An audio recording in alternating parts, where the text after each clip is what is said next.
凯美风台过后，也害落水溪变甲密密麻麻，这溪床的土沙营养面积对7月99公顷，变甲即马有849公顷遐济。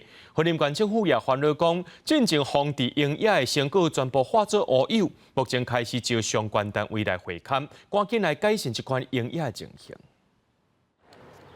为空气机画面会当看到原地一片青劲劲，即马只剩沙坡。受到凯美风台影响，落水溪做大水，爆发甲河道拢放甲真严重。居民烦恼时到阁会发生风飞沙。水放去一定空的啊，对吧？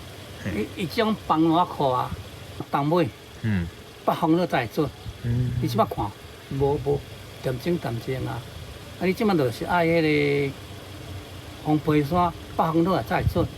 凯美台风过后，我们发现我们又回顾到106年当时的情况。那主要就是我们在猫耳干以上游一直到西螺这边我们担心说这个会不会跟106年那时候一样就是大西螺地区造成一个非常严重的一个扬尘的事件环保局表示，这几年中央甲地方拍拼咧防止风飞沙，成效袂歹。也毋过凯美风台扫过了后，风地工程全拢廃弃，即马要招相关部会勘查，规划中建工程。裸露面积大概是99公顷，那这次我们7月29空拍之后，它的面积有达到849公顷，所以等于说增加了750公顷。好，等于说从5个区域嘛，从最上游这个。 中沙大桥一直到出海口。